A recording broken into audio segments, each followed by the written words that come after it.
Hey loves, welcome to Love, Learn and Share with me, Ivan Shiko. If you're new here, hi and welcome to the family. Now, today I have a story for you from my childhood and you know how good those are. But before we begin, please allow me to clarify something. You will notice if you have gone through my YouTube channel or if you're a fan from Kitambo, you'll notice that we read.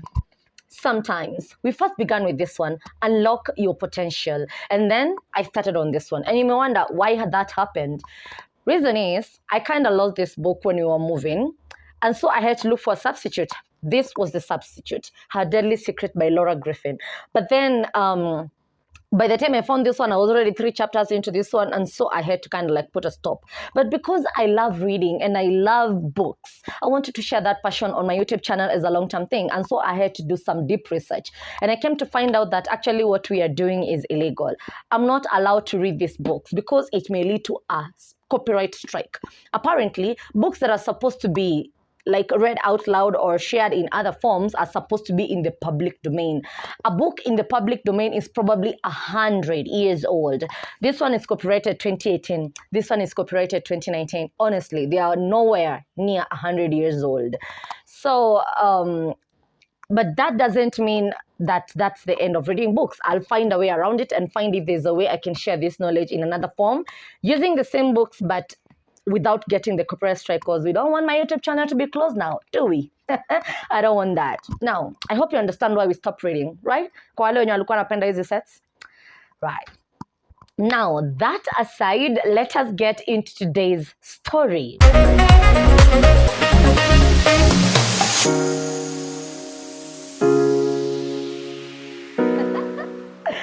Now, I went to visit my shosho the other day, like last week but one, nikipitia kwenda Nyeri, because you remember last time I told you about Nyeri. Hasa hiyo wiki, nilikuwa nimeanzia kwa shangu Muranga. I had to drop off some few things and also greet her because it's in the new year and I didn't see her. Last Christmas, I didn't go to rural area to see them, so I kind of like missed her. You know, my shosho is kind of like my mom. She's the one who has brought me up ever since I was a toddler up to class 4, because that's when I came to Nairobi to live with my mom.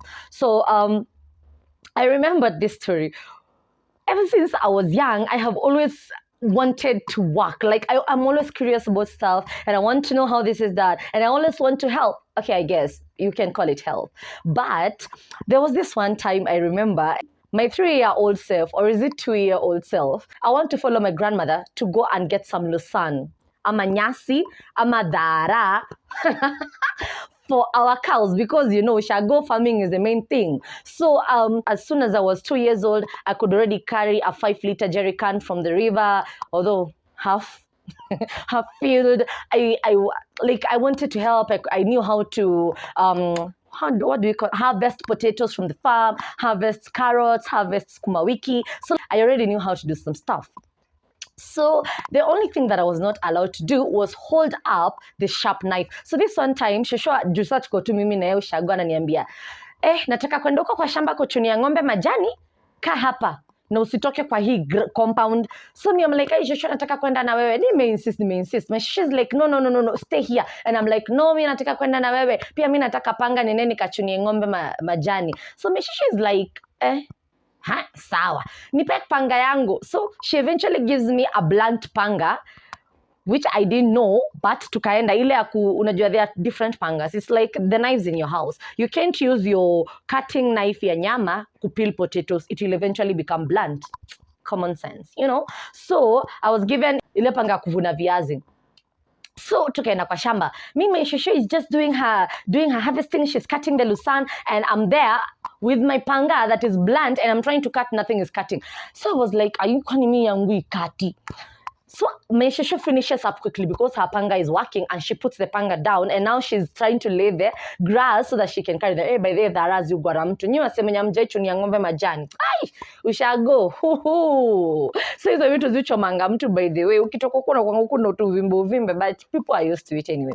So shoshangu amewekelea panga mahali. Hasa mimi nikaona opportunity. As she's busy collecting the Lucerne and putting them on the ropes, because you have to tie them in a certain way so that you can be able to carry them. Mimi nikaona opportunity, nikachukua panga. nikakata. By good chance, I did not cut myself, but I managed to cut some few grasses. My grandmother didn't see it. By the time she was standing back, I already had a good pile of my own Lucerne grass that I had cut. So I tell her, niekele, akanifungia kadogo kangu, akaniambia pandanga mbele, akanipea panga yangu, iyo blunt, akaniambia panda na iyo yako. Mimi sitaki hiyo, aiendi kukata kitu na nataka kwenda kukatia ng'ombe majani. So I switch up her panga and take up the sharp one, and up on my way I'm going. She doesn't notice. So mimi huyo nikatokea kwa shamba nikaenda kukatia ng'ombe majani. So mimi nikafika nikadrop majani yangu nikaantai, nikasema mimi kabla shosho kuje ng'ombe ziko njaa zinahitaji kukula. So I took out the grass and started whack. Do you see how I'm holding the grass like this? And then you push. There's a way to cut it. Hey, next thing I knew, pop, this finger. I don't know whether you see what shape it has. This finger. Lo and behold, I cut it so deep that my finger is literally hanging on a skin, like in a hang. Damn, God, I'm scared. You know, at that point, you cut like, is there an artery here? I don't know. But umekata your mshipa, so it kind of like numbs down the whole place. So I'm not feeling pain. Actually, a lot of blood is oozing out. I'm scared because of the blood, but I'm not crying because I can't feel any pain. You're feeling like a weird kind of sweet pain. So I'm like, oh my God, what do I do? Now, utatuweke pause hapo. In the Ushago, I lived with my uncle, who is still there up till nowadays. Actually, he's the only uncle I have from my mom's side. So my uncle is like, my uncle literally needs to come to Nairobi because he's like a Nairobi guy living on Ushago. Like, unashona wale maanko wenye ni wasafi, hata luku anajua kupiga. Like, anaishi, nyumba yake amepamba gazeti. Those time, kubandika gazeti kwa nyumba ilikuwa form, ulikuwa umechanuka vibaya sana. So nyumba yake imebandikwa na magazeti. Yani nakaa tao. Usho na uncle anataka kuishi kama mtu wa tao. Hakuwahi kanyaga chini. Sisi wengine tukitembea huko miguu tupu, yeye alikuwa na boots za shamba na alikuwa na slippers. So huyo anko yangu, hiyo siku ilikuwa na Sunday. Na you know, every evening, wanaume wanaendanga mungedho, ama, I don't know how to call it in Kiswahili, but they usually go to, what do I say? Just stay in the plot and talk with your fellow men and do stuff. So yeah, alikuwa amecheka amefua tu shati twake tu Sunday best. Si t-shirt, shati, Sunday best. Amezianika kwa kamba za white, za red, za black, za nini. Ziko hapo kwa kamba. Mimi huku, no, let us go back to me. Hayuko, ameanika ya ameenda tao. Zimekauka, actually zinafaa kuanuliwa. Mimi, hata rudi kwangu. Mimi nimejikata kidole. I don't want my grandmother to find me because nitapigwa. Hey. My grandmother was Jackie Chan combination of John Cena and WrestleMania. Wah! Hey. So mimi, saki ajue na sili. Mimi huyo nikaenda kwa nguo za anko yangu. So I go to my, it's like I'm taking, no, what do I use? I'm taking the cloth and dabbing on my finger. I dab. It gets soaked. I go to the next shirt. Dab. It gets soaked. Remember, this time I'm losing a lot of blood because it's a vein. So I'm dabbing. I'm dabbed on all his 6 t-shirts outside and my finger is still oozing blood. Zinaka red. Ziko soaked mpaka za white. So eventually, ndio shoshangu anatokea. Anakuja, anapata shati zinakaa red. Ujinga yangu ya utoto iniambie shosho yangu si ng'ombe, is not nyenje, anajua. Mimi nimeficha kidole. Anaanza hii damu imetoka wapi? Simwambi. Nini, simwambi. Ifa, nitakuchapa kukuhora. So eventually, I decided to show her my finger, which is like now hanging. Blood has oozed. I am feeling lightheaded. I guess I had lost a lot of blood, but I didn't know. I was starting to feel lightheaded. My grandmother sees the finger, and instead of being worried, anatoa kuni hapo nje. Watu wangu nilitandikwa. She beat me. Kai. And then she's holding up this hand so that she cannot hurt it. So ndio mkono imeshikwa hivi, uko kunendo unachapa. Why? And you're like crying. And God, aki alinipiga na kuni watu wangu. Aki nilitandikwa. Nilichapwa. Alafu, I think alikuwa anachapa kiniambia, "Asa ungekufa sio nini? Ningeambia nini mamako? She's beating me." Aki guy alinitandika. Alinichapa. Alafu kaniambia, "Ingia kwa nyumba haraka, ondoka vaa nguo tuende hospitali." So nikakimbia, nikaenda nikavaa nguo, tukapeleka Ushago na sasa napelekwa nikile. Sasa nasikia kuanguka. Tumia.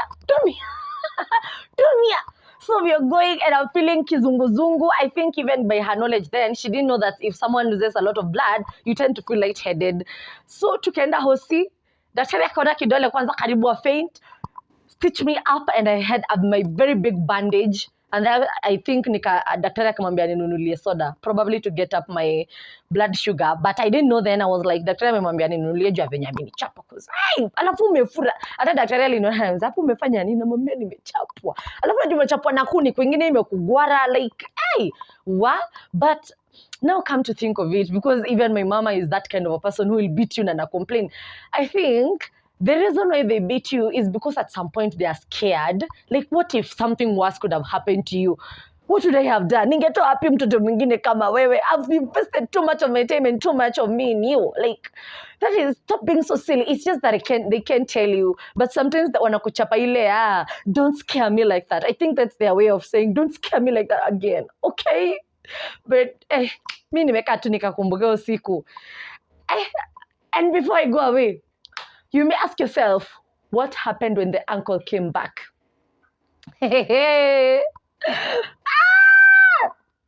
Guys, so we are back at home with my show. My uncle comes at around 7. It's in the night. He can't see his clothes. We had no electricity back then. Kenya Power iko imefika huko sana. It's only a few people who could afford it, who had electricity. Apparently sisi we were middle class, so hatuko na stima. So yeye alikuja akanua nguo zake, hajui venye zinakaa, akaenda kwa nyumba. Mimi nilisikia tu nduru. Ifa! You know, like in Kikuyu, FV is F. So it's Ifa. Nilisikia tu Ifa! I ran away. I didn't sleep in that home that night. I slept in my friend's house. Lakini nilienda nikakatalia huko. But still the next day venye nilirudi, mtindo ni ule. My uncle beat me. Alinitandika. Yani hiyo nyumba, guys. Nilichapwa watu wangu. Nilichapwa, sasa ni vichapo mbili. Yani kwa ananichapa juu nimemchafulia shati zake. Na zingine hizo ni Sunday best zake. God. But my childhood was fun. If I had to do it again, I would. In a heartbeat. Like, it was amazing, especially knowing what I know now. Damn. It was amazing. Anyway, guys, that's it for today. Thank you for listening to me. If you kubamba, please leave a like, and also don't forget to subscribe on the channel. I love you. Bye.